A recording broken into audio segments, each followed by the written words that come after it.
Joe Biden's rambling, misspoken speech at the United Nations was as transparent as it was a veiled message to the international order. And global health threat, and a global health threat council toward global COVID response, vaccinating the world, working with countries, technologies that reduce the risk. Similarly, we know the bitter sting of terrorism is real. Horrific violence, climactic climate change. Ignoring his hand in the murder of 13 U.S. soldiers and an aid worker's family and the impending doom of replacement migration, while betraying our oldest ally, France. Emmanuel Macron is officially fuming. He's not attending this UN summit, and we don't really know what the state of affairs is, even though they're sort of set to have some talk with Biden in the next few days. Biden's poorly coded message predicted more pandemics to control the population. Will we work together to save lives, defeat COVID-19 everywhere, and take the necessary steps to prepare ourselves for the next pandemic, for there will be another one? And signaled that the global carbon tax system is imminent. Will we meet the threat of the challenging climate we're all feeling, already ravaging every part of our world with extreme weather? Or will we suffer the merciless march of ever-worsening droughts and floods, more intense fires and hurricanes, longer heat waves, and rising seas? Agenda 2030 tyranny on steroids. The recent report of the Intergovernmental Panel on Climate Change was a code red for humanity.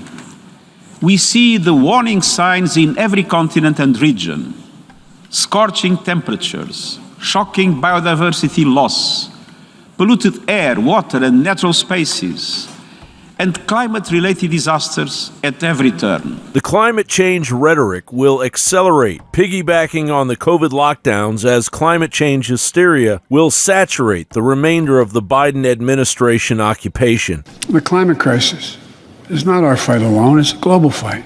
The president believes that what's in the infrastructure package is an important down payment on addressing what he sees as a crisis in our climate. Climate change poses an existential threat to our lives, to our economy, and the threat is here. It's not going to get any better.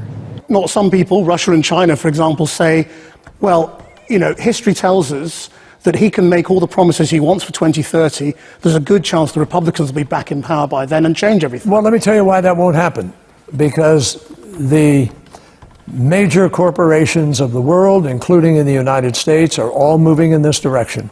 And no politician is going to turn them around once they've committed trillions of dollars to this endeavor. That's just not going to happen. The normalization of contact tracing via COVID-19 apps and the expansion of the IRS and its reach into everyone's bank account will ensure the implementation of a similar carbon credit tracking system. It will be known as a PCA, a personal carbon allowance, as a proposal was presented in the science journal Nature by 4 environmental experts as a means of reducing global carbon emissions. Paul Joseph Watson wrote, everyone would be issued with a carbon allowance card that would entail all adults receiving an equal tradable carbon allowance that reduces over time in line with national carbon targets. The authors make it clear that the program would be a national mandatory policy. Also, the uproar at the border, where Border Patrol has made a record 1 millionth stop,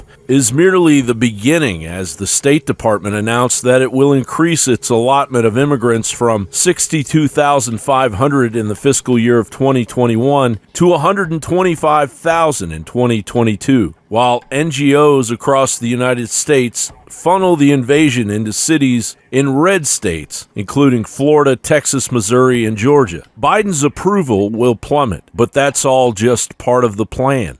We stand, in my view, at an inflection point in history. And I'm here today to share with you how the United States intends to work with partners and allies to answer these questions. I believe we, and particularly you, has an incredible window of opportunity to lead in shaping a new world order for the 21st century. John Bowne,